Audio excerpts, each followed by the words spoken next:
Hello and welcome to the webinar on biologically based organic management strategies for spotted wing Drosophila by Hannah Burrack of North Carolina State University and Vaughn Walton of Oregon State University. My name is Alice Formiga and I'm the webinar coordinator for eOrganic. eOrganic is the organic agriculture community of practice with eExtension. You can find all of our published webinars, articles, and videos on organic farming and research topics on our website at extension.org/organic_production. This presentation is being recorded, and you'll be able to find the recording on our website and on the eOrganic YouTube channel within the coming week. Today's presentation will last approximately 45 minutes, and then we'll have an additional 30 minutes for your questions. If you have a question at any time during the presentation, you can type it into the question box and hit return. If you can't see the question box, just click the small plus sign next to the word question on your control panel and that will open it up. We'll be reading the questions out loud after the presentation is over, and we will answer as many as we have time for. Later today, we'll also be sending out a short evaluation survey by email, so we'd really appreciate your feedback. We're very pleased to welcome Vaughn Walton and Hannah Burrack. Vaughn Walton of Oregon State University focuses on resolving key entomological industry needs in the Pacific Northwest with a current focus on spotted wing Drosophila, brown marmorated stink bugs, mealybugs, and sustainable pest management in hazelnut orchards. He aims to provide environmentally sustainable and minimal impact pest management strategies for agriculturalists in Oregon and further afield. Hannah Burrack of North Carolina State University studies the biology and management of insect pests and pollinators in blueberries, blackberries, raspberries, strawberries, grapes, and tobacco. The main goal of her research is to determine how insects select host plants and to develop strategies to prevent or reduce their feeding. She and her colleagues work with a wide range of growers and extension agents to deliver recommendations based on the results of their work.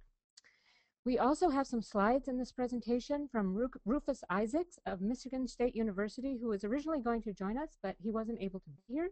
However, he kindly contributed some of his slides so that we'll have a more multi-regional perspective. So thank you, and with that, I'm going to hand over the control of the slides to Hannah Burrack.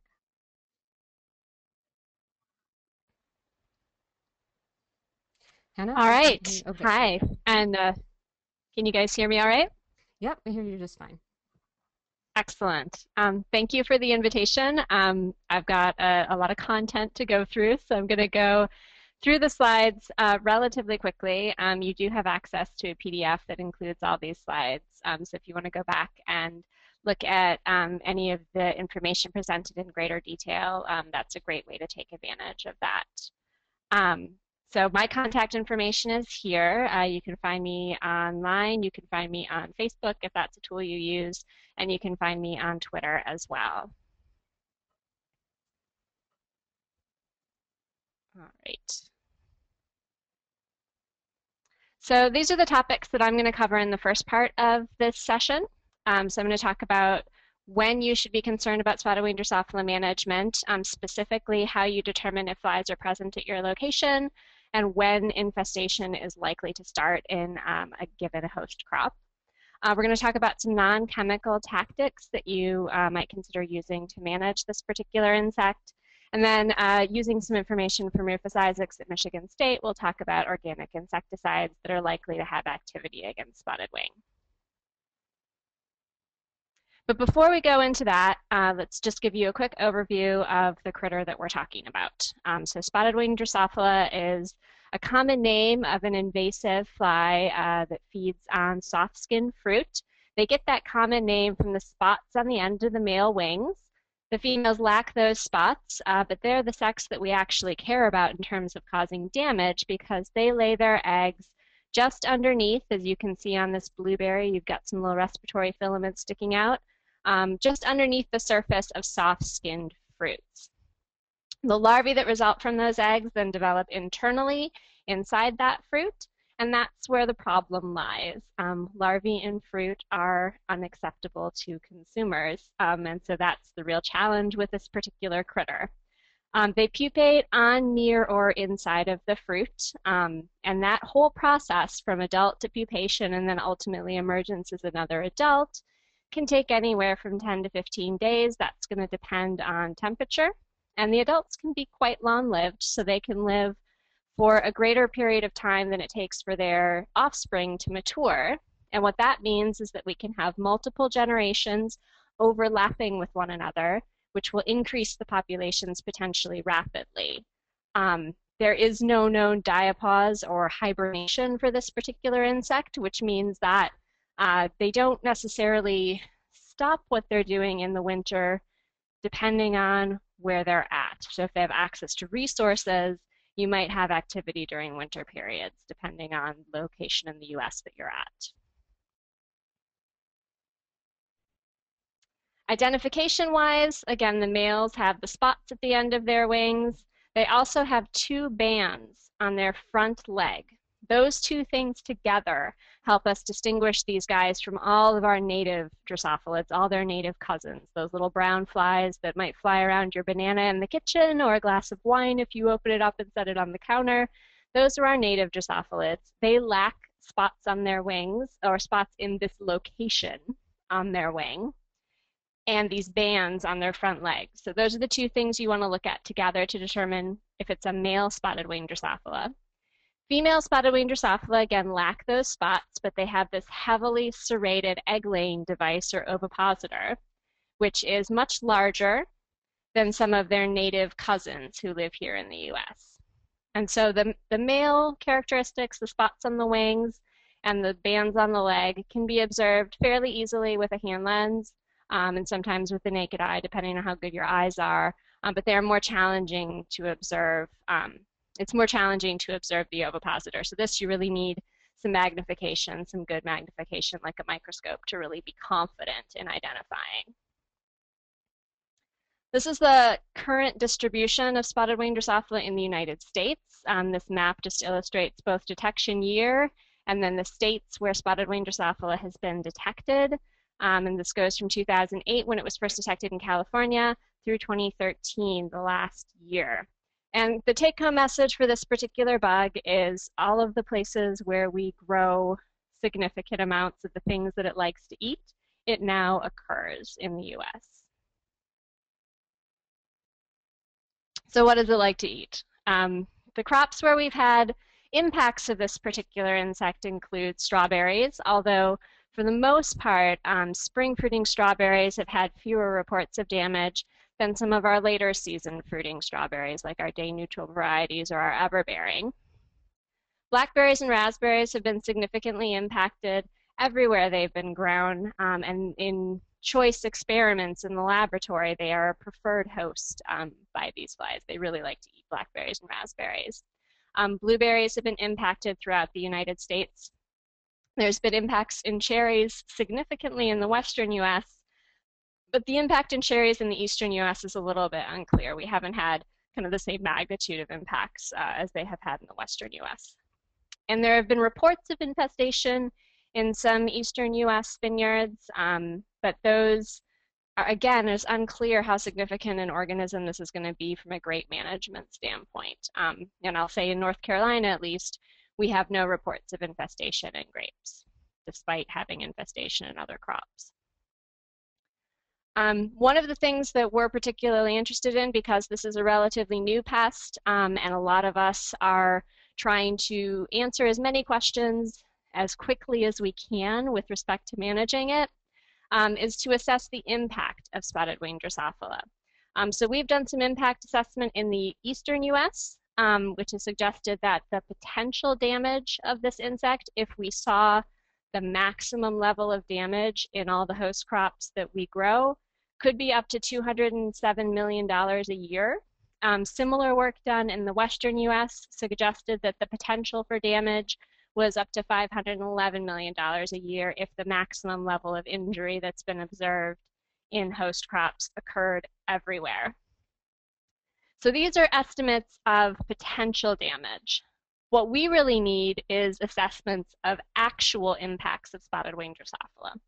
The reason why those are important is having that information allows us to prioritize the work that we do on this bug, so to make sure that we're working in the crops that we need to be working in. It also helps us justify to our funding agencies what work we need to be doing.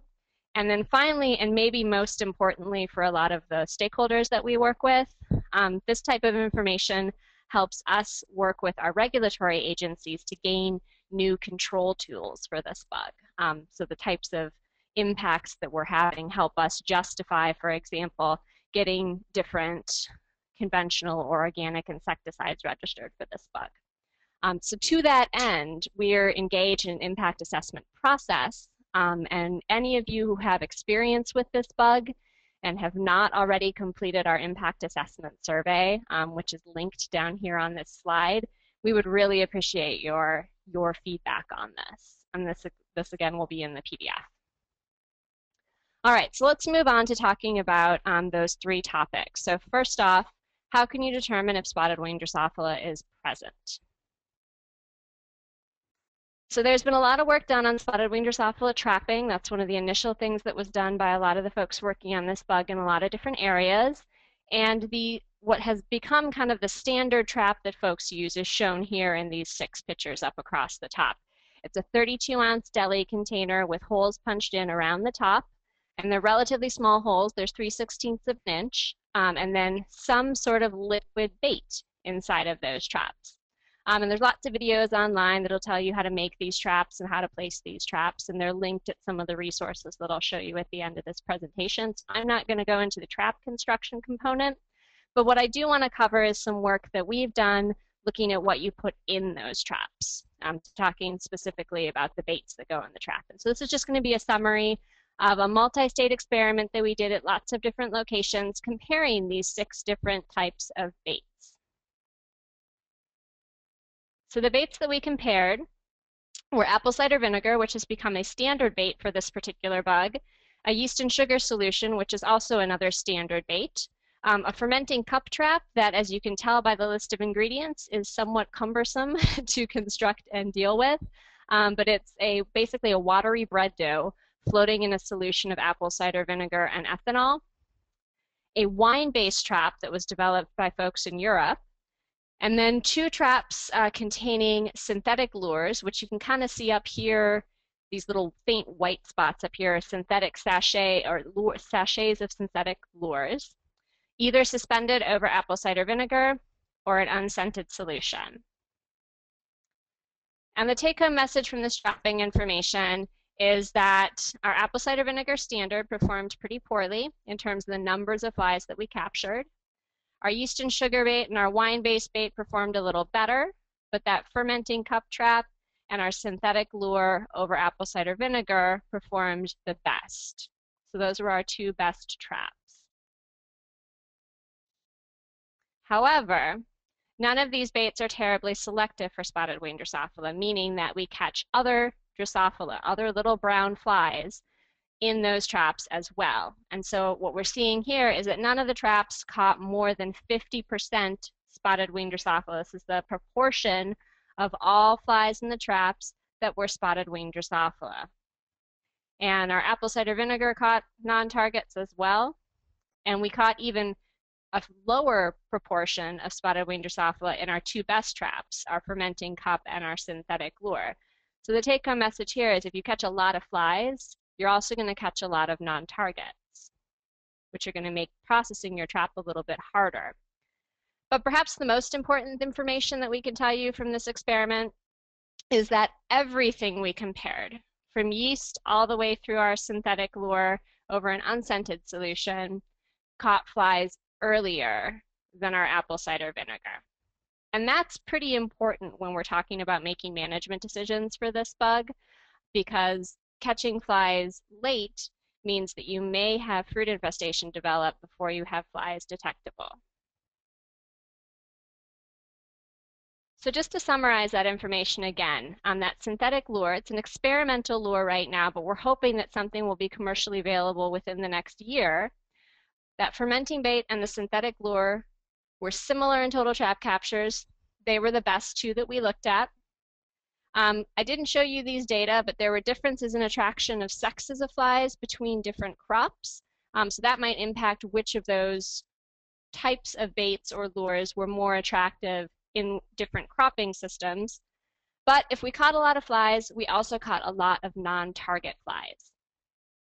But all of our traps caught flies better or earlier than our apple cider vinegar. So if you're going to use a trap, apple cider vinegar is probably not going to be the most efficient lure for you to use.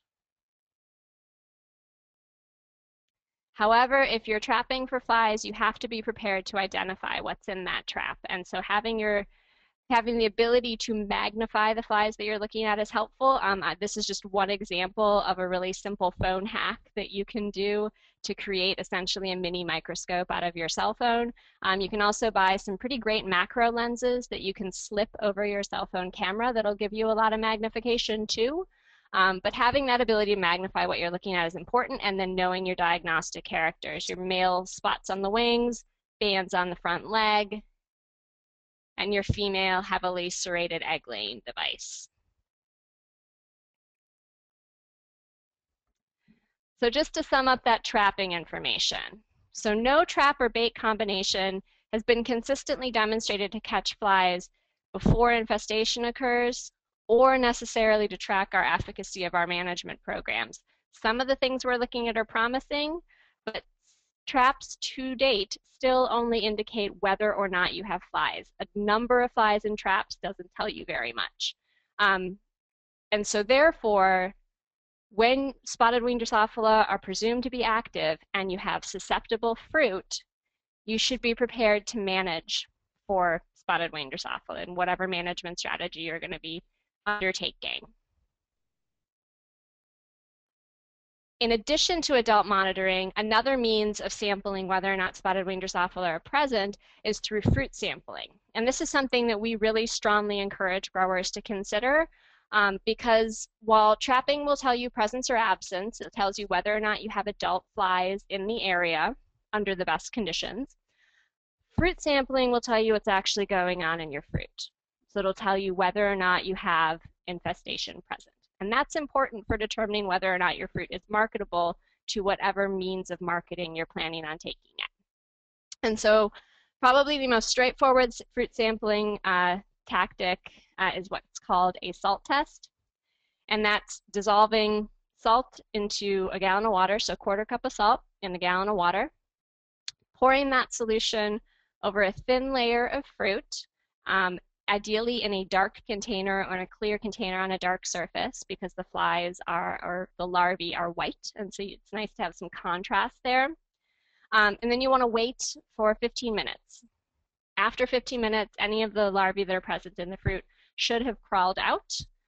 If after 15 minutes you don't see anything, you can go ahead and crush that fruit in order to make sure that the water had enough time to infiltrate that substrate. I don't crush the fruit to begin with because the fibers inside the fruit can look a lot like a larva if you're not looking closely. So it's easier to distinguish what's larva and what's not if you don't leave the fruit crushed at the beginning. Some caveats to this: the salt test might miss the really tiny larvae. They're going to be a little harder to see. And we cannot distinguish Drosophila larvae to species with the naked eye. So in order to ensure that you're not biasing your sample and getting some of our native flies in there, you want to sample only sound, marketable appearing fruit. You don't want to sample fruit that looks like it's falling apart, because that's the kind of fruit that our native Drosophila are also likely to attack. When you're looking at that fruit, you might also see some other things. So what's most likely to be present in strawberries include potentially spotted wing Drosophila. They're going to be pointed on both ends. They're going to have black mouth hooks on the front end, and I always tell folks the front end is the end that's crawling away from you. So they're going to have black mouth hooks, which may be visible to the naked eye, definitely visible under magnification, and they're not going to have any legs. Now, it's unlikely you're going to confuse spotted wing Drosophila with a corn earworm, but very tiny little corn earworms, perhaps. They're going to have a distinct head, 3 legs up in front, and they're going to have lots of squishy little prolegs on the side. And when they're fully mature, they're going to be much, much bigger than a spotted wing Drosophila larvae will be. Sap beetles are potentially a little bit more confusing. They are small. Here's one sap beetle larva on the tip of a knife, just for a size reference. But they also have a distinct head and 3 legs in the front. You're going to have varying sizes with sap beetles because there are a number of different species that contribute to that sap beetle complex. In addition to sap beetles in raspberries and blackberries, you might also occasionally have raspberry fruitworm. That's another beetle. They're also going to have a distinct head and legs. So again, if it's got a head and it's got legs, it's not spotted-winged Drosophila. And then for folks in the eastern US, blueberry maggot is another critter you might deal with in blueberries specifically. They are similar in structure to a spotted-winged Drosophila larvae in that they don't have legs and they have those distinct black mouth hooks on the front end, but their rear end will be flat. So we call these guys carrot-shaped, while the Drosophila larvae are pointed on both ends. When blueberry maggots are fully mature, they will be larger than spotted-winged Drosophila, but a middle-aged blueberry maggot larvae may look an awful lot like a spotted-winged Drosophila larva in terms of size. But the distinguishing feature is going to be blunt on the end instead of pointed on both ends. All right, so let's talk a little bit about when infestation starts. This is some work that a grad student in my lab did this past summer, and it dovetails really nicely with some laboratory work that Jana Lee did out at Oregon with USDA ARS. And so what Katie, my student, did is she caged fruit, blackberries in this case, and raspberries at different ripeness stages, the stages that are shown on the slide here, to exclude any egg laying. So therefore, the assumption is any larvae that developed in these fruit were laid prior to the cages being put on. They were allowed to stay on the plants until they were ripe.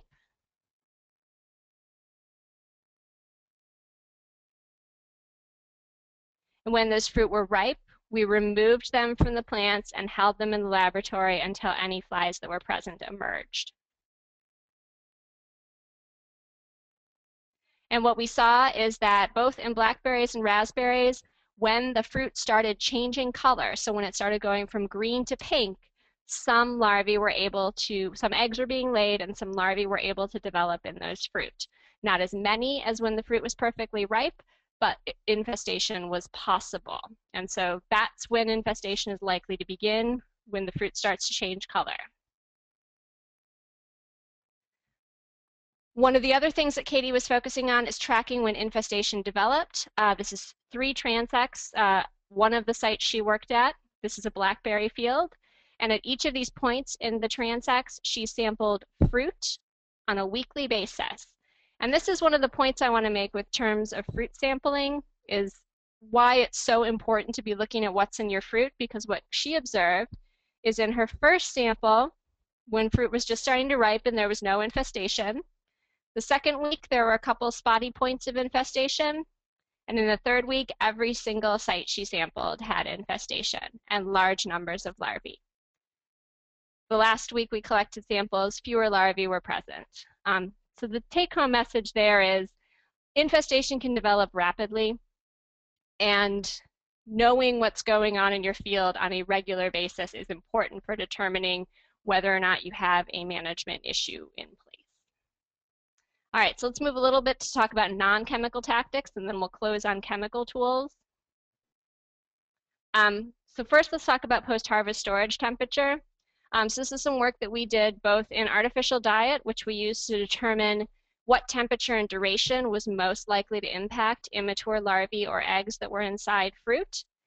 And then we took those temperatures and durations and exposed larvae that were inside either blueberries or raspberries to 35 degrees Fahrenheit for 72 hours. So that's the temperature and duration that was suggested by our artificial diet experiments to have the greatest impact on these guys. And so this is survival from egg or from life stage to pupa, whichever life stage we expose them at, to pupa in raspberries. And in raspberries, our cold temperature had the most negative impact on eggs, on our middle-aged larvae, and on our nearly mature larvae. But important to note that our blue bars, our 3 days at 35 degrees Fahrenheit, never hit 0. So we didn't get rid of all of them, even though we had a significant effect on survivorship. In blueberries, it was a slightly different story. So we had the biggest impact of cold temperatures on eggs and on our nearly mature larvae. And in the case of eggs, we did have no survivors make it through that 35 degrees for 3 days. And regardless of what life stage they were exposed at, we saw an increase in development time when they were held at 35 degrees for 3 days relative to when they were held at our control temperature, 68 degrees. And the difference between these bars for both raspberries and blueberries is 3 days. So we saw an increase in development time associated with the time they were held at cold temperatures. So what that suggests to us is that our larval development was essentially stopped at these post-harvest temperatures for at least up to 3 days. And of the life stages we exposed, eggs were the most significantly impacted in fruit. So we exposed 434 eggs to that 35-degree temperature for 3 days in blueberries, and none of them made it. In the grand scheme of things, that's a pretty low number for a pest or a control treatment. So we'd have to expose a lot more insects to be confident that that was a real zero, but it is promising. And our big take-home message from this cold temperature stuff is that you can help make a problem at least slow down by keeping fruit at a cold temperature. You're not necessarily going to eliminate the problem, but it's not going to get any worse at that cold temperature. One other tactic that's been employed elsewhere is exclusion of spotted wing Drosophila adults to prevent egg laying. This is just a summary table from some work that was done in Japan in 2005, and it was translated. It was originally in Japanese, where they took either bird net or no-see-um mesh, a very fine mesh netting, and covered blueberry plantings with those two different netting types. And the very fine insect mesh did result in no egg or no larvae being found over the course of 3 years. So that's potentially encouraging. The big caveat with netting is that it needs to be sound, and you need to keep it closed for the entire duration where that fruit is susceptible, for that entire ripening period. Some folks have done some stuff with exclusion here in the US, particularly Don Johnson in Arkansas, and what he said is that when you have pickers coming in and out and you have the nets open and closed, then that tends not to work quite as well. But potential there for at least small plantings.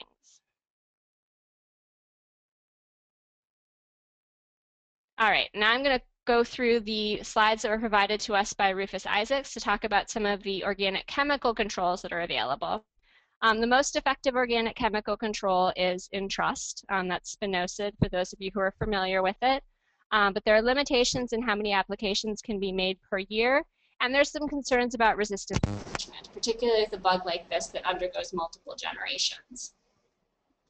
This is a summary of some lab work that Rufus did. And these are complicated figures with a lot of different treatments, but the take-home message here is this purple line, which is Entrust, is the only treatment that really experienced any significant mortality in this top graph. And then in the bottom graph, he was comparing Entrust to Delegate, which is a conventional material that has a similar mode of action. Rufus also did a number of field bioassays where he treated plants out in the field, then brought treated tissue into the laboratory and exposed flies to that treated tissue to measure mortality and then the number of larvae that they would produce. So this experiment included both conventional and organic treatments. And so the two organic treatments that were included were Entrust and Pyganic. And you can see Entrust performed comparably to the other conventional materials that were tested in terms of control. And Pyganic performed less effectively, so it was less efficient than Entrust.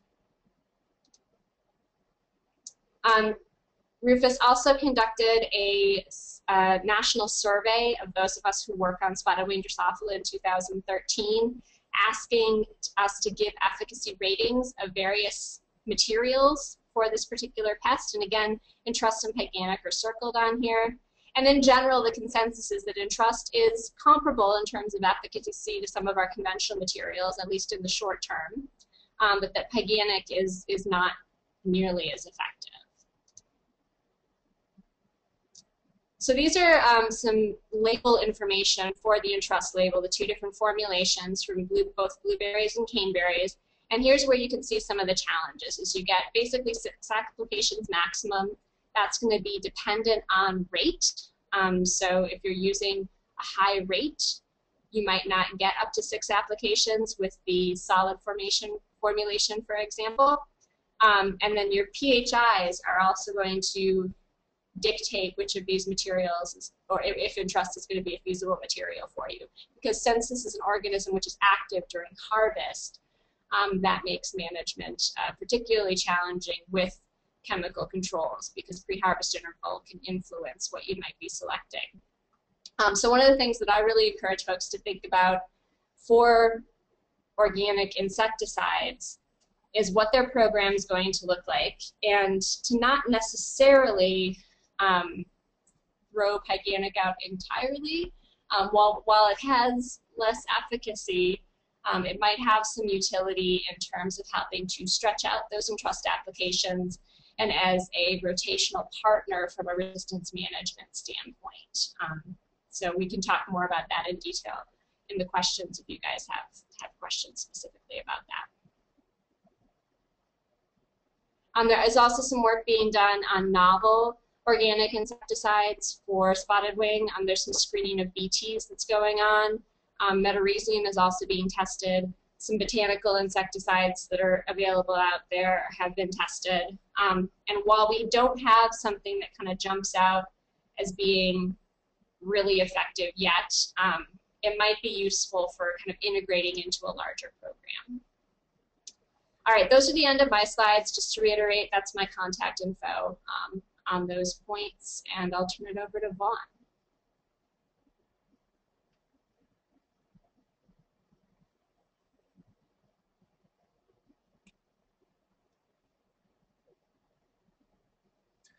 Okay, so Vaughn, let me just see here. Okay, there you go. Okay. Yeah, if you just So click I've on the got screen control. once again, it'll activate. Great, Yep. okay. So this may just take a second or so. So basically, what I'd like to talk about today is the current situation that we have here in Oregon. This is a big group of people that are working with us. It's people from the West Coast where this problem originally started, and now we're also working with Hannah and other scientists throughout the rest of the country, as well as some additional scientists in Europe as well. In Oregon, we never had to spray for any insects. I think we did 1 spray per season, and that was a cleanup spray just before harvest to clean the fruit up and be able to export the fruit. Things have changed dramatically here in Oregon. In this photo, it kind of feels as if this massive sprayer is dwarfed by the surrounding vegetation, but growers are spraying on average about 5 times. In 2013, we were looking at about 7 sprays, approximately 7 sprays on average, and this was both organic as well as conventional growers. So let me just run through the costs per acre. So in Oregon, we have about 7,800 acres of blueberries. I'm only going to be looking at blueberries here. Costs per acre is about $37 per application. This is sprayer cost. Pesticide costs are about $50 for the chemical compound. And then something that many growers lose sight of is the actual cost of the fruit dropping. So you'll have the sprayer going through your field. It'll be knocking fruit off. Each time you go through, you'll drop fruit and you'll lose a significant quantity of fruit, totaling to about $266 per season. And then at the end of the season, in many cases, especially in organic situations, you'll get, when you start running out of pesticides, as Hannah said earlier, you start having fruit that you can't harvest, that have some infestation. So I put a small amount in there for fruit that's not harvested. So if we multiply this for an industry-wide input number, we're looking at about $7.9 million per year only for blueberries, and this is only for managing spotted wing Drosophila. This is management cost only. If we're looking at an estimate of the total farm gate value for blueberries in Oregon, we're looking at input costs of about a fraction of about 6.6% of the total farm gate value, which is totally unacceptable at this stage. So it's pretty clear to us that we need to move away from pesticides. We have several strategies. We do have to look at some additional pesticides, but we need to start looking at more sustainable ways to manage this bug.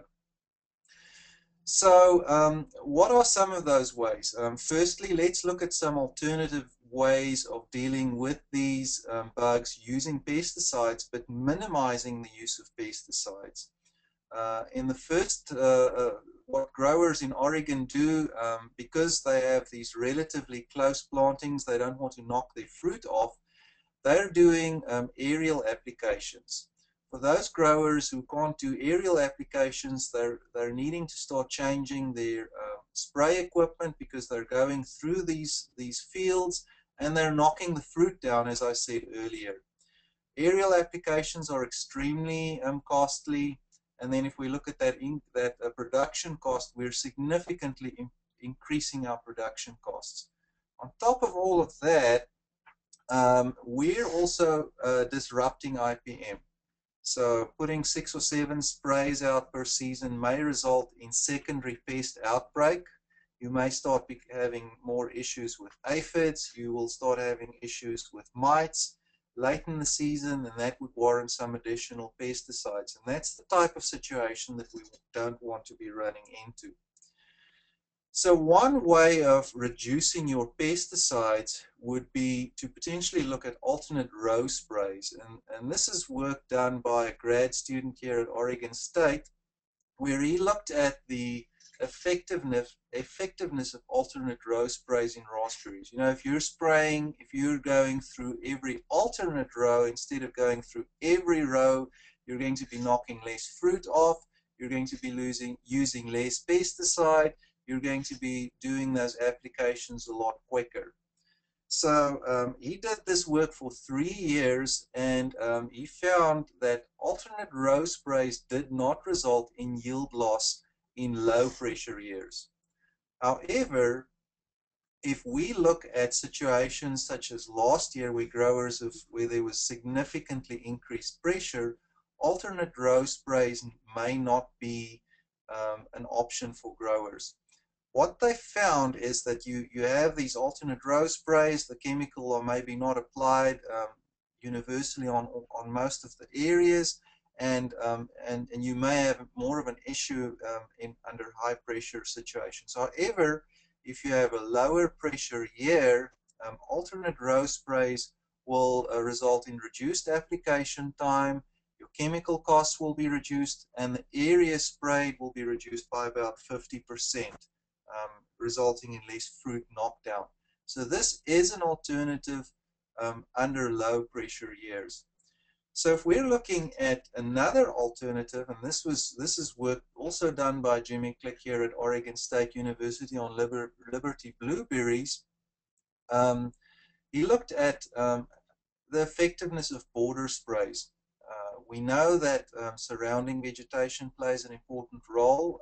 Surrounding vegetation, especially if there are cherries and blackberries and so on, those may host spotted wing, which may originate from those areas and then move into the crop as it ripens, as Hannah showed a little bit earlier.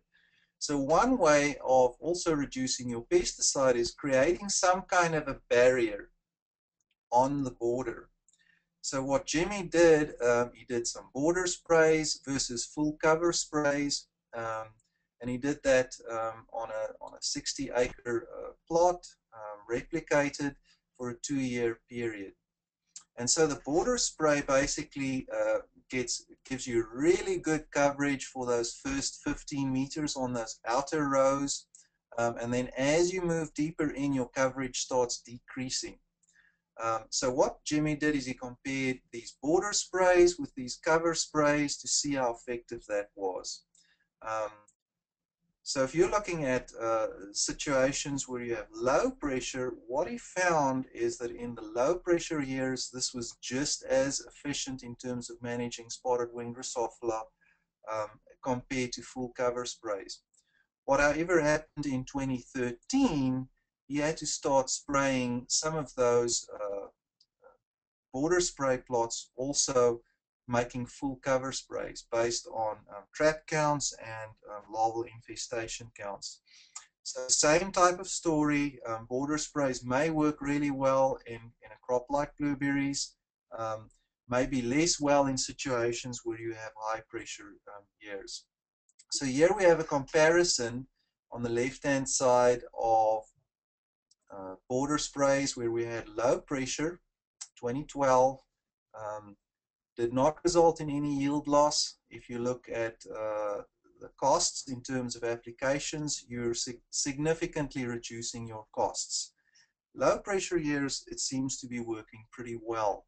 However, if you have a high pressure year as we had last year in 2013, we're getting higher adult and larval infestations, and you're having to put full cover sprays out. When you have to start putting full cover sprays out, your border sprays is not as efficient in terms of managing your costs.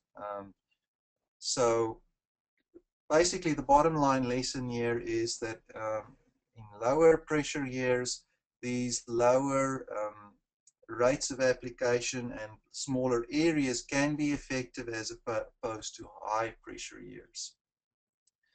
Something else that we're going to be looking at in this coming season is improved sprayer technology. We're working with a manufacturer here in Oregon who's going to be looking at electrostatic sprayers. This is an electrostatic sprayer that is being used using organic pesticides in this very high pressure year, and they were extremely efficient. Using these electrostatic sprayers, you can get solid coverage. In this case here, we're looking at about 5 rows of coverage at one time, so you're already reducing your application times. You're using less pesticide, and you're still getting very good efficacy in terms of managing the bug. On this farm, growers only had the 2 organic or relatively effective organic compounds, Entrust and Organic. They used those compounds judiciously. They waited. They used trap counts and larval infestation and waited as long as they could. They applied their pesticides carefully, managed to get through the whole season using only organic pesticides.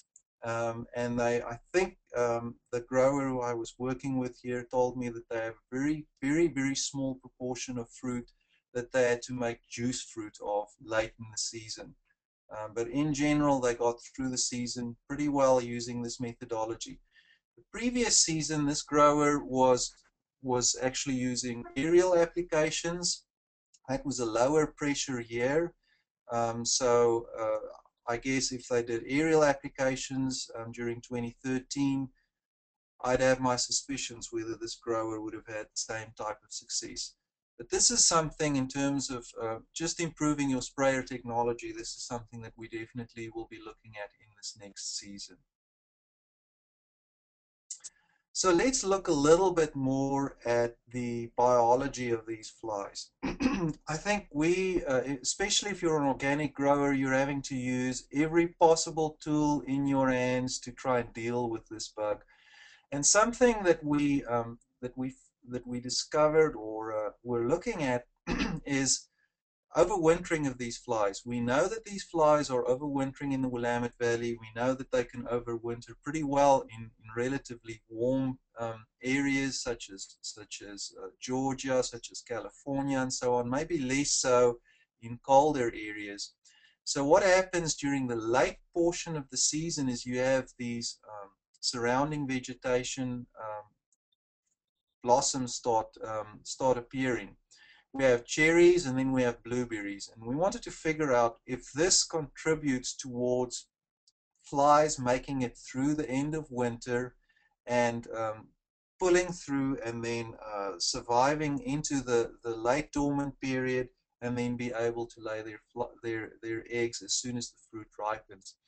And so what we looked at, we did a trial where we exposed flies under winter temperatures or late dormant temperatures, which as well as light regimes, and we exposed those flies to controls where there were no blossoms available, as well as a situation where you had blossoms available. And it's pretty clear from this graph on the left-hand side here that if you have plants blossoming late in the dormant period, you can find significantly higher survival rates in situations where you have alternate food sources, such as blossoms. We also know that cherries, wild cherries, have these extra floral nectaries, and that may also provide some food source for those flies during that late dormant period. Bottom line here is, how do you apply this to a real world situation? And I'm not saying take out all the blackberries and all the cherries, because there may be an advantage to those plants as well.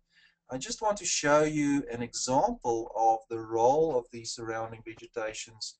And this is kind of ties in a little bit with what Hannah showed a little bit earlier.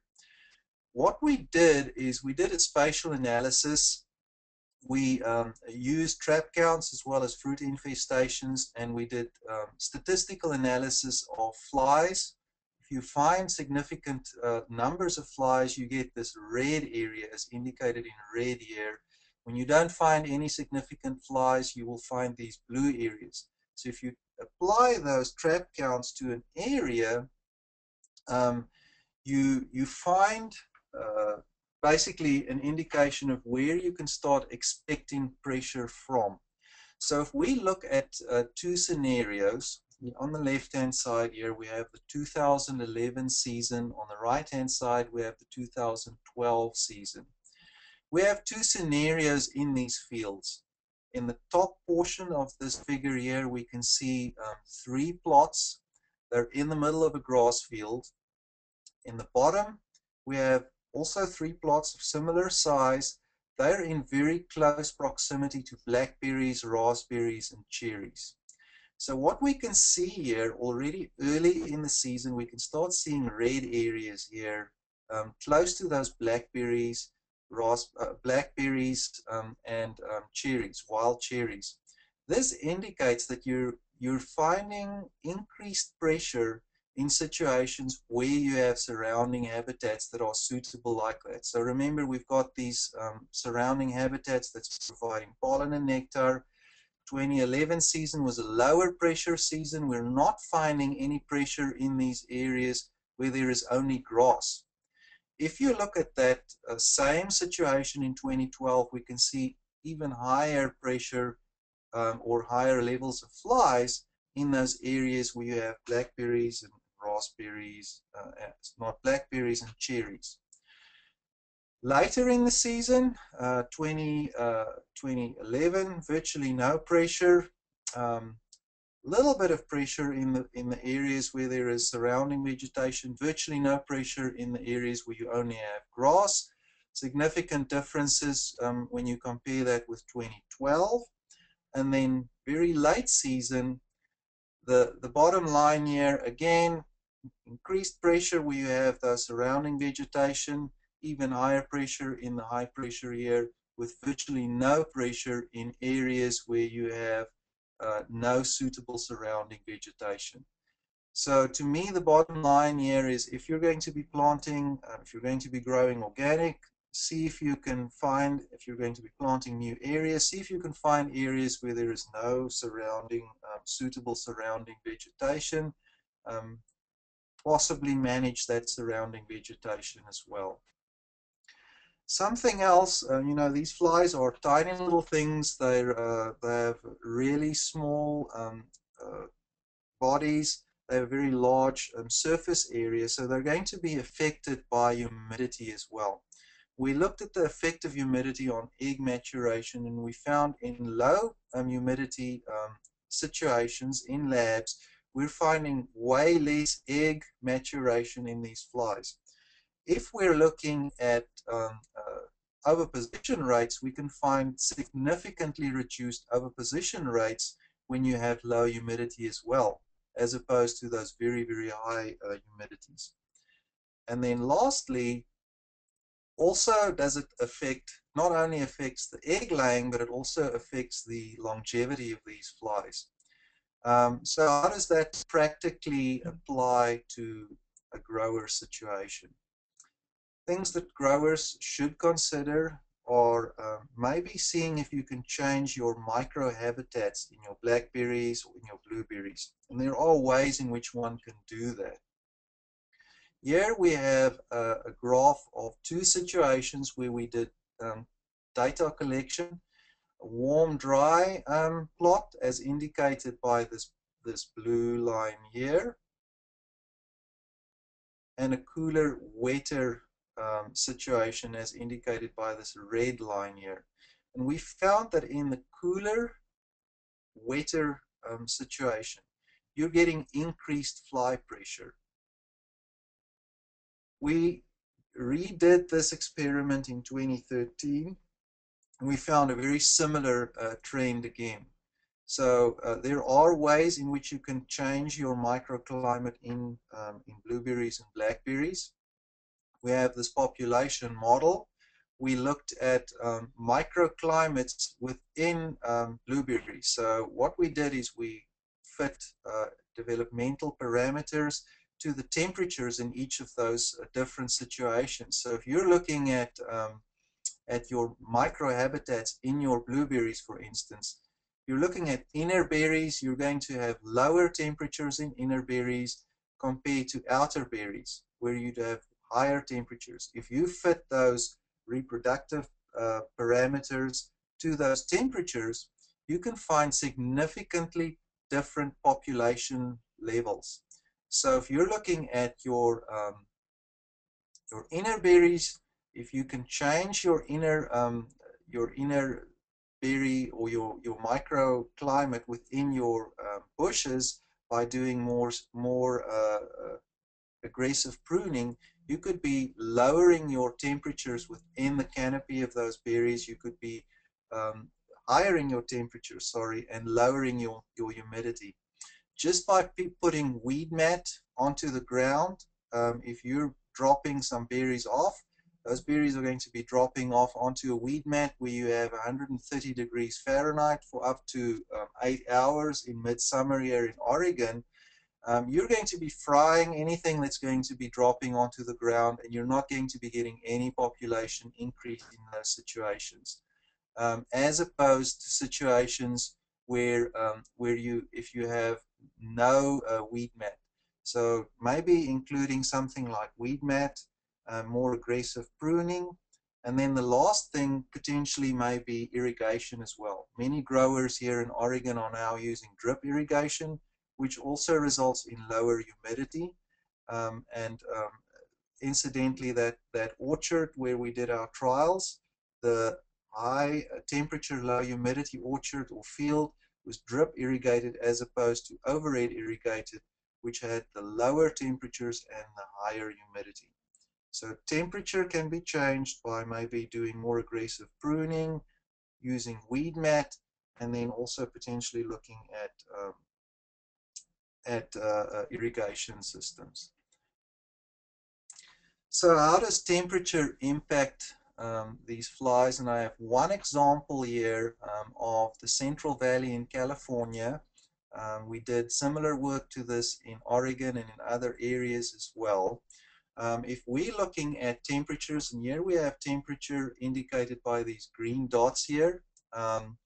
If you have lower temperatures in the range of 25, between 15 and 25 degrees centigrade, so that would be anything between 60 and maybe 80 degrees Fahrenheit, you can find an increase in population levels. However, as soon as the temperatures go above those temperatures or below those temperatures, you can see a drop off in populations. we have and then late in the season, as you see those temperatures dropping off again, you can see an increase in pressure. We've experienced that exact same phenomenon here in Oregon, where in midsummer, when you have those very high temperatures, your populations seem to be dropping off because they're not adapted to those very high temperatures. So we have a population model which simulates these pressures. We're hoping to create an online app, a web tool that growers can use that would forecast pressure situations. We actually ran that model on this data for California, and this is the data that we came up with. We're hoping that this could be an additional tool in addition to the salt test, as well as the trapping, improved trapping for growers to use in future in the next season or so to forecast early pressure. So lastly, and I think I have maybe 2 or 3 minutes left here, I'd like to just quickly talk a little bit about what we currently are finding in terms of biological control here in Oregon. This is work that was done in Oregon. It was done in collaboration with people here as well as California and then other parts of the country as well. We have been looking at the number of parasitoids. We've been surveying for parasitoids in 2 seasons. We've been finding relatively high numbers of parasitoids attacking spotted wing Drosophila. So here on the right-hand side, we've got the most dominant one, not necessarily an effective parasitoid. This parasitoid is called Microclimates vindemi. It's a pupal parasitoid, and it attacks the pupal stage of these bugs, these spotted wing Drosophila.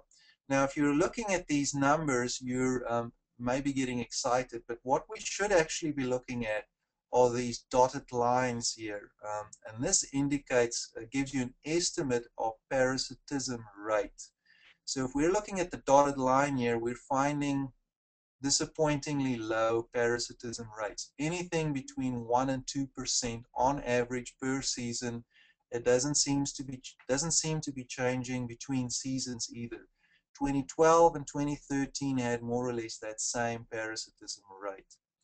Now, what we're trying to determine here is we're figuring out that the current biocontrol agents that we have here in the United States are not dealing with the problem.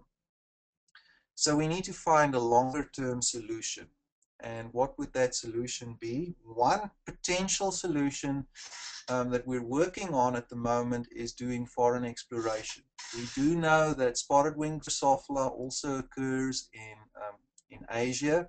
We do know that it's not a problem in Asia. It's not an economic problem in Asia, and there may be several reasons for that. One reason may be climate. Another reason may be parasitoids. So we did a survey in South Korea and collections in South Korea of several parasitoids, and we found 4 parasitoids that were generally found in most of those regions. The one is Microclimates vindemi, the one that I just highlighted in the previous slide. However, that was not the most important one.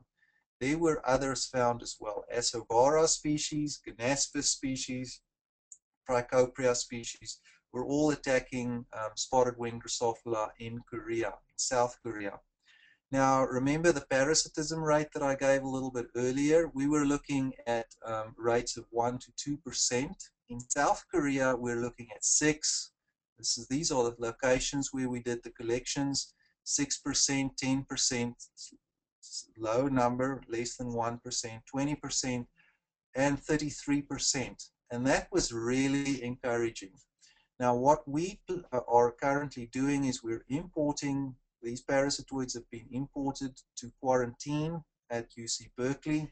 This one species, the Ganaspis species, seems to be a specialist. There is non-target testing going on to determine if it would be safe to release these parasitoids in the United States. Now, this is a very lengthy process. We don't think that we'll be able to release this soon. The testing is very rigorous. You have to make sure that you're not bringing something in that's causing more problems. And so we're going through that testing to see to make sure that we don't make any mistakes in that regard. Just to kind of provide a little bit of light at the end of the tunnel, you know, we're knowing that growers, they're not willing to spend or to spray 10 sprays a season. We're looking at ways to decrease those sprays. We're wanting to at least eliminate 1 to 2 sprays per season using biocontrol. So how effective would these parasitoids be in the United States if we can import them and release them here? You know, we were looking at that 1 to 2% parasitism rate, and you'd say, well, that's not really going to be making that much of a difference. So if we're fitting mortality to population increase at different levels, we're actually seeing that even if you get very, very low parasitism rates, such as 3%, we can reduce those pest populations by up to 20% in the late season. If we can get parasitism rates of up to 24%, which is not unrealistic, as we've seen in South Korea, we can reduce our spotted wing populations by up to 80%. If we can find this solution, this is a potential partial solution to the management for spotted wing, I think that we're going to be reducing our pesticides. We're going to be a lot less dependent on pesticides. We can start using some of these alternative methods, such as reducing the humidity, or reducing the humidity and increasing the temperatures, and maybe some people use netting and use more of an integrated approach. I think that we're going to be in a much better situation. So I think that basically that's the last of my slides, and we're exactly at 12 o'clock. So I think now we have an opportunity for questions. Okay, well, thank you, Vaughn and Hannah. We're about to begin the question and answer session, and so for anybody who missed the beginning of the presentation, you can just use the question box on your screen to type in questions and hit return. And there's a small plus sign that opens up the question box, and right next to the word question in case it's closed. We do have some questions coming in already. I also wanted to mention that we really value your feedback. So for those of you who can't stick with us, we would very much appreciate it if you could fill out our follow-up survey, which you'll be receiving in an email today. You can find the recording for this webinar as well as the slides, which are already uploaded to the webinar registration page for this webinar. And the recording will be posted within the next week or so. So if after the webinar you have additional general questions about organic farming, you can also use the e-extension Ask an Expert, the link on the screen. So enough housekeeping there. Let's move on to the questions. We had a question from someone who wanted to know how they could tell whether they are in a low pressure year or a high pressure year. Like at what point would you know that you're in a high pressure year? Hannah, Vaughn might have Vaughn might have a little more detail on the modeling component of this, but I'll say for us, we don't yet know how many flies is too many. So we don't know how, for example, how many fruit an individual fly is necessarily attacking. So a small number of flies might be quite problematic, or a large number of flies might be problematic. And we just don't have enough information yet to be able to say this year is going to be bad or this year is going to be less bad. So the assumption has to be that if you have flies present and susceptible fruit there, that management is necessary, some form of management. Okay, Vaughn, did you want to add to that? I think if we look at Oregon, we're in our 4th year now. It's been easier for us to make a call on that because we've seen low pressure years. 2010 was relatively low, 2011 was low, 2012 had an increased pressure, and then 2013 we had an even higher pressure. So we were able to compare seasons with each other. We were able to compare trap counts, early trap counts from one season to another. So you're going to be using the tools that Hannah was highlighting. You're going to be using trapping, you're going to be using fruit or the salt test as well.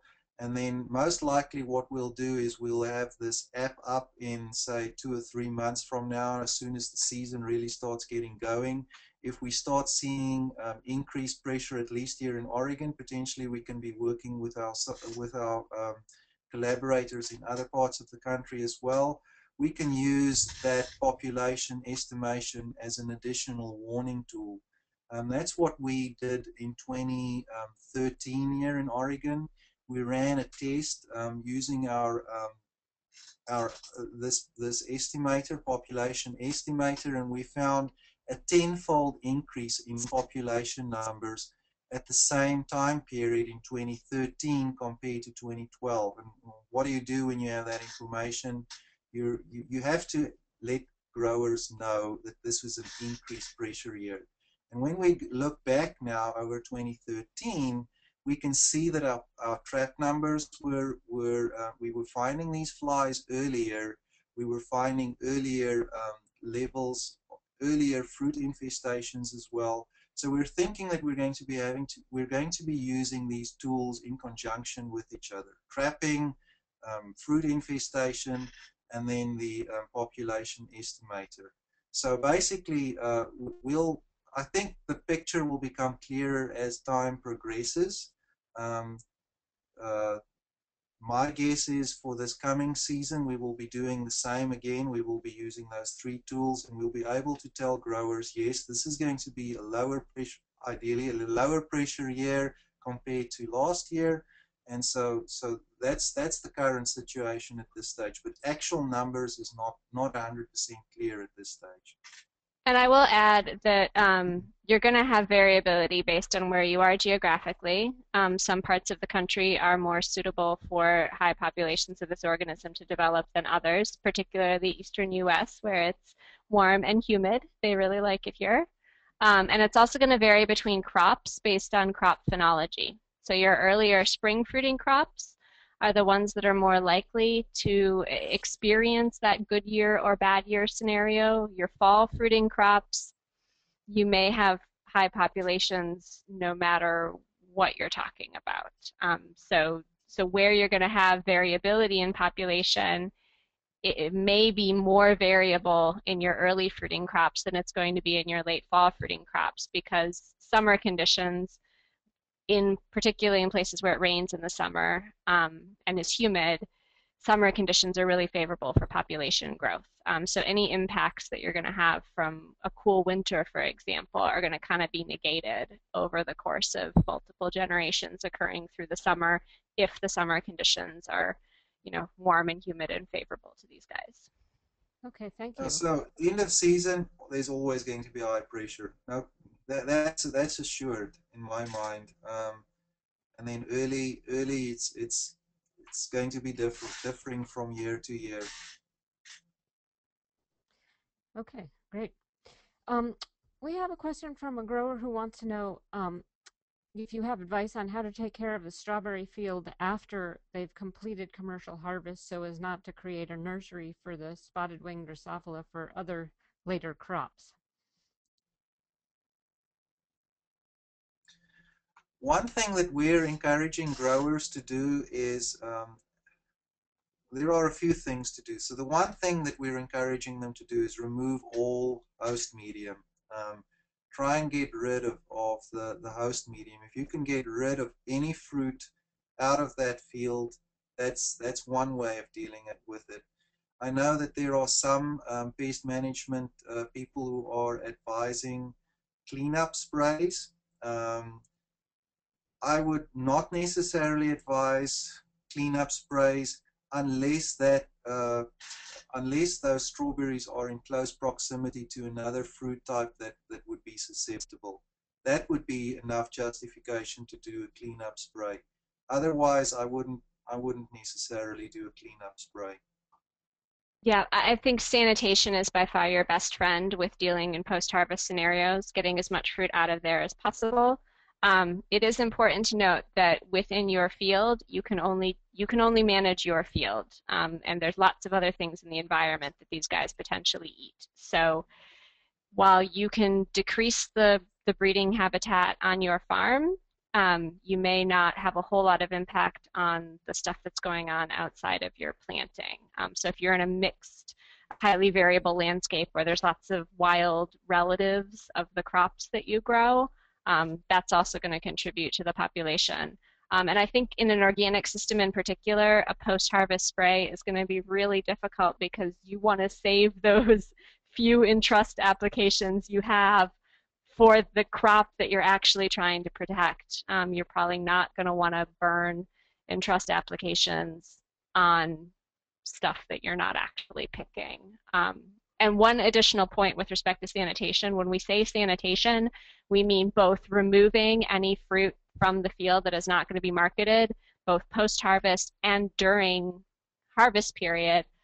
But we also mean thorough harvest, as thorough a harvest as possible. So removing as much as feasible every single ripe berry. I know that's a challenge, but the thing that does for you is by ensuring that you get all the ripe fruit off at every picking, you are then reducing the total risk of your fruit because you're reducing the exposure time that each berry has to be found and attacked by flies. So, for example, if you pick on a 2-day schedule, so you pick every other day, if you get all the fruit off there every 2 days, then every ripe berry out there has been exposed for 2 days. If you miss some fruit and you have kind of a patchy picking schedule, then you might have fruit that's been exposed to egg-laying flies for 4 days, or 6 days, or 8 days, getting put in the same bucket or the same bin as fruit that's been exposed for 2 days. And just on an exposure basis, that 2-day berry is a less risky berry than that 8-day berry that's had 8 days to be attacked by flies. So frequent and thorough harvest is going to improve or reduce the likelihood that that fruit's going to be exposed to attack by flies. And that's really challenging in small scale, especially U-pick scenarios. And so we really encourage people who are U-pick operations to go through after their U-pickers do and do cleanup picks to get the unmarketable fruit out of there and any ripe fruit that was missed in that day out of that field. So when they come back tomorrow or when they come back in 2 days, all the fruit that they're picking is of kind of the same risk basket for infestation. Okay, thank you. Got a lot of questions coming in here. Let's see. I've heard anecdotes on spotted wing Drosophila on peach in the western U.S. Have you heard any solid reports on that? We don't have a lot of peach in Oregon. We have found it on peach. The thing is with peach, it's very dependent on the surface as well, and I think Anna may give you a little bit more detail on the work that they've done in terms of surface tension, but those peaches do need to be fully ripe. The skins need to be soft to the thresholds that these flies can lay their eggs in. I know that there has been work done in California on peach as well, and it is found in peach, but it's not, at this stage, it's not enough of an economic problem in Oregon at least to be a serious problem. We have looked at peach in Oregon, and if the peaches are harvested on time, so the skins aren't over soft, you're not necessarily going to be having that much of a problem. And we see the same thing in the eastern U.S. We pick our peach, a marketable peach is picked pretty darn firm, and the flies really prefer something softer than that if they've got options. If they can make it into, if they get into damaged a peach, like a non-marketable peach, they perform pretty well. Like it's like they can eat a peach and survive and do well, but their ability to get into a marketable peach is low. Okay, here's a question about whether the sprays that you were discussing kill the parasitoids as well. So there's been a lot of work done on pesticides and the impacts of those pesticides on parasitoids. Some of the initial information that we have from our surveys here have shown that the parasitoids are more numerous in non-sprayed areas as opposed to sprayed areas. We all know, or many of us know, that if you're spraying a pesticide on a pest and a beneficial, those beneficials are going to get killed much easier than the pests themselves. So most definitely your beneficials are going to be harmed in much bigger of a way using pesticides. However, if you carefully choose your pesticides and decide and carefully time your pesticide applications, those impacts can be minimized. Doing your applications during a period when you're not necessarily going to be having high parasitoid levels, um, especially what we've seen in other crops, if you're applying them a little bit earlier, if you're applying them in only certain areas, such as those border sprays, those alternate row sprays, um, picking pesticides that have less of an impact on beneficials, that's going to be what you're going to have to do. And there are online tools available. I think Entrust is one of the less damaging pesticides. I don't know if I can say the same thing for something like organic, but no matter how you look at it, when you're going to spray a pesticide, it's going to impact your beneficials negatively. Yeah, your beneficial using pesticides when like parasitoids are present would be the same strategy you'd want to use with respect to pollinators. So dawn or dusk sprays are going to be better than middle of the day sprays when feasible. But for spotted wing, where this is an insect for which there is very low tolerance, essentially zero tolerance in fresh marketed fruit, the parasitoids that are currently present are not at the levels where they're even remotely going to get us to zero tolerance. So unfortunately, for maintaining fruit that doesn't have infestation, they're not getting us there, even in an unsprayed scenario. So this all of I us think who I are agree. yeah, Yeah, I and definitely agree with you, Anna. all of us who are working on this know that the management programs we're talking about, which are pesticide intense, are not sustainable in the long term. But having worked with this critter for 4 years, we're trying to keep folks viable and then enhance the sustainability of those management programs. Okay, we have a couple of questions related to Vaughn talking about eliminating habitat for spotted wing Drosophila from fruit crops. Are vegetable or native blossoms a food source or habitat for spotted wing Drosophila, or only fruit crops, or do they have alternative hosts rather than soft fruit where they might complete their life cycles over the winter, or is it simply old adults carrying on between seasons? There's kind of a lot in those questions, but they're related to alternative hosts as well as fruit plant. I think at this stage the most important plants that we need to focus on would be those blackberries and those cherries. We've consistently seen that blackberries, wild blackberries and cherries growing in surrounding vegetation, those are the ones that most probably is going to have the biggest impact, because that's the place where the flies are going to be reproducing on. If you can at least lower, not totally eliminate. I don't necessarily want to use the word eliminate, but if you can lower those alternate host sources, or at least reduce them, that's going to have the biggest impact. I wouldn't necessarily say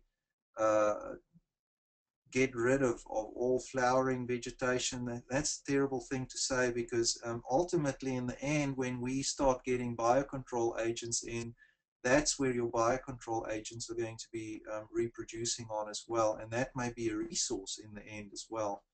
So I don't know. It's if there is an opportunity to not have those alternate host sources in the equation, that's the type of situation that you're going to be looking for. You're going to try, and if you're planting a new area, select an area where you don't have those surrounding or those alternate host sources. Okay, here's a couple questions about bringing in parasitoids from Korea to the United States. How long do you think that'll take? And if they are accepted for use, do you think they'll be accepted in Canada as well? I don't know about Canada. I can't speak for Canada. We are actually looking at parasitoids for brown marmorated stink bug. We've looked at doing all the non-target testing for those parasitoids. We're in our 5th year now. We're only now starting to talk about release. So I think realistically, best case scenario, 5 years.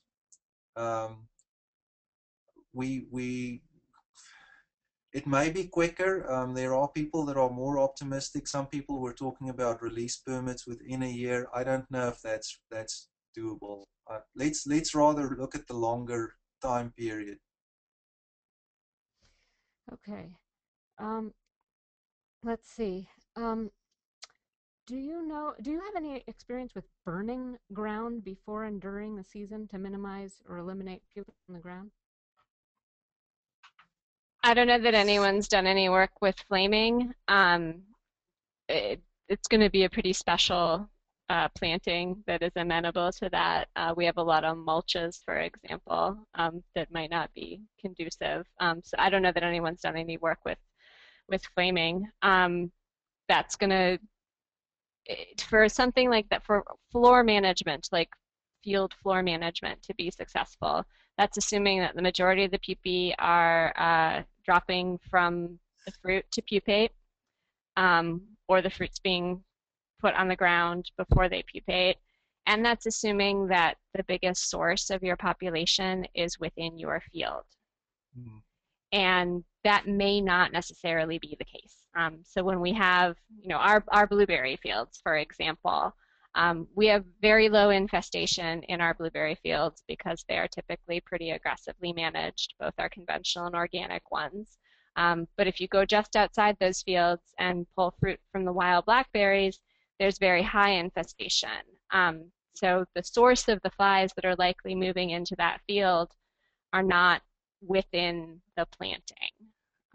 So within field management on the field floor may not be super helpful in a scenario like that. So you'd have to have, obviously a field floor that was amenable to that, and then a scenario where your only source of flies is the fruit that's in the field. Okay, there's a rumor going around about some efficacy of having an insect border fence 10 feet tall sprayed. Do you have any knowledge of this? No, I don't know of any work that's been done on that. Do you, Vaughn? I've talked to a scientist last year who actually was thinking about doing, I think it's something like an 8-foot high net, similar to the nets that you showed in one of those photos, Hannah, but not with the roof added to it. That's the first time I heard that. And then there has been some growers at our blueberry meeting a few weeks who were asking me about those nets. We don't have any evidence showing that these flies can be kept out that way. We do have strong evidence showing that if you have netting with roofs as well, that can be very, very efficient. But without the roof, I don't know. I don't know if I'd take any chances on that. Yeah, and I know some folks in the western U.S. have done trapping at different heights and have caught flies pretty darn high up. Yeah, that was one of the questions. How high can a spotted wing Drosophila fly? Probably pretty darn high. Okay. And they can, kind of drift a little bit too. So they're one of those flies that they're tiny enough that they can maybe hop up over some of those air currents as well.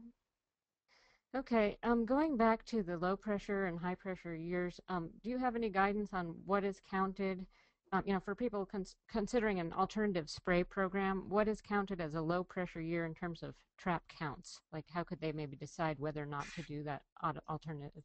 alternate row spray program? At this point, we don't have enough information about flies and traps to tell you what a low number is. I will tell you, and so this is coming from me in the southeastern U.S., and so Vaughn might have more data that he's I comfortable with. agree.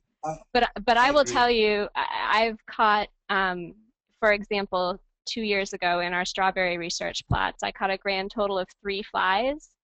These were apple cider vinegar traps. They were less efficient traps, but I caught a grand total of 3 flies over the 6-week picking period in my strawberry plots, and every single berry in my untreated plots was infested with multiple larvae.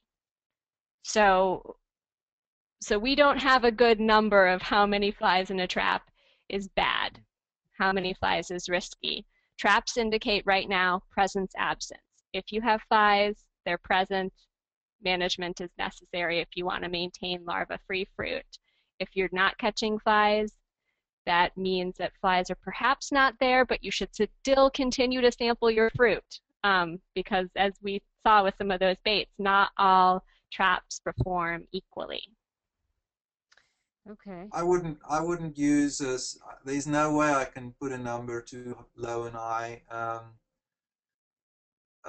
What we'll do, at least here in Oregon, and we'll most probably work with people in other parts of the country, is we can supply them with population estimates, and those population estimates are based on temperature, and we will give them basically how we use that. It's a comparative tool. You're looking at the mean or the average. Is this above the mean or is it below the mean? If it's above the mean, that would indicate increased pressure compared to the previous season. And that's the best we can come up at this stage. If you're going to be using trap counts, it's not reliable at this stage. We're not there yet in terms of trap counts. And then even the population estimations, in my mind, has a lot of issues with it still, but it does give you a little bit of a better picture. And those estimates will most probably be able to supply those estimates to some of the key production areas. Yeah, whenever we think about trap captures, we have to contextualize, what that means. That doesn't mean infestation. So we don't have a good tool to relate trap capture to infestation yet, which is why knowing what's in your fruit is so very important. You're looking at basically, if you're looking at a total population structure, adults make out less than 1/8 of the total population of spotted wing in a general area. So it doesn't give you, it won't tell you what you can expect a week from now or anything like that either. So it's a tool, it's something that you can use, but it's not a standalone tool. Okay, we have a couple questions for Hannah about the low temperature storage that you did. The first one was why the first instar and raspberry are less affected by low temperature storage. And then the second question is whether you've seen any fly movement in the cooler on the finished product. So the first question is why the first instars in raspberries and in blueberries as well, we didn't see a significant difference there, were less impacted. It's a really good question because in our artificial diet, the first instars were more sensitive than the other life stages. And what I suspect is that they're maybe getting down in the fruit further than they were able to in our artificial diet immediately after they hatch when it's cool. That's my guess.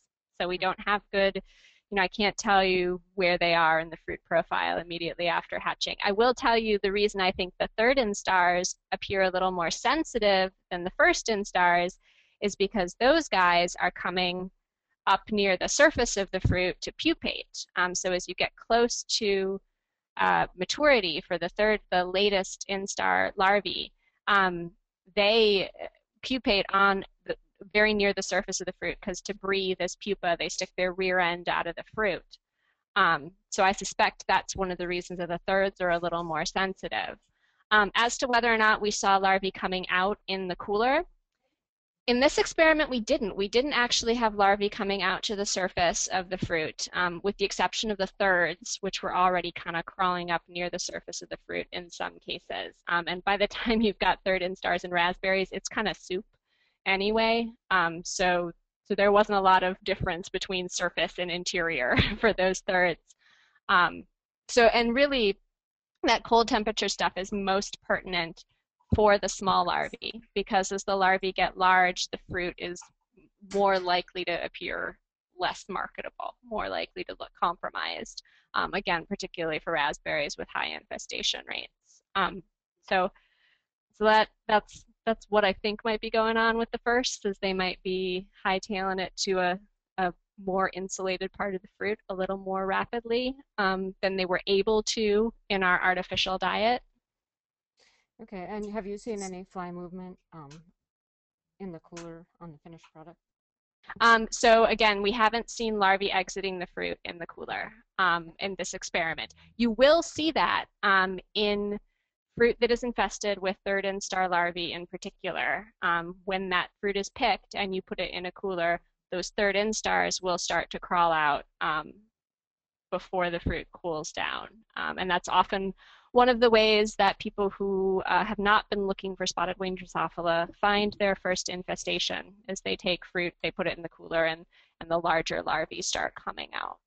But in this particular experiment, our small larvae, our first instars and second instars, were not crawling out of the fruit. Okay, we have time for one last question. Since color, this is for Hannah about the traps. Since color does seem to affect attractiveness, does white wine work as well as red wine? And do red-colored contact traps with ACV work better than the basic clear cup with ACV? So there's been some work done on color that was both in Connecticut by Rich Cowles and headed up by Jana Lee in Oregon. So those two folks are people to look up if you want to see the details on the color work. And in some experiments, red traps are better than, for example, clear traps or white traps. But that's all work that's been done with apple cider vinegar as a base lure, with a bad base lure, basically, something that is less attractive than other things. And what we think right now is that, at least in the short term, it's more important what you put in the trap than what the trap itself looks like. So the clear traps are easiest to work with, which is why we use them in our comparison. They're easier to get. And then once we have a good consensus on which of these baits, and ideally which of these commercially made lures that are easy to use is the best, then we can refine trap around that attractive material. But I think the attraction of the better baits than apple cider vinegar right now outweighs the appearance of the trap. You can make a trap worse by making, for example, big holes or making it cumbersome to deal with. If you've got big holes, you're going to catch a lot of other nasty things in there. You're going to catch beetles and moths and things that eat decaying beetles and moths. So that's going to be unpleasant. And if you make a trap that is not super stable, then it's going to fall over and you're going to lose what's in it. So you can make a bad trap, but right now it's more important what you put in your decent traps than what the trap itself necessarily looks like. Okay, well, thank you. We are running out of time, but I'd like to thank everyone for your questions. And if you didn't get your question answered today, I wanted to remind you that the slides can be found at the link that I sent on the chat box, as well as on the webinar registration page, which is linked to the somewhat shorter link that's on your screen. You can just Google webinars by eOrganic, and you'll be able to get to the slides. And I know Hannah kindly provided her contact information as well. We would very much appreciate if you could fill out the follow-up survey that you'll be receiving in an email later today. And you can also check out our many upcoming and archived webinars on organic farming and research topics. So we'd like to thank you so much for giving this presentation today, Hannah and Vaughn, and thanks to everyone for joining us online today. Thanks. Thank you.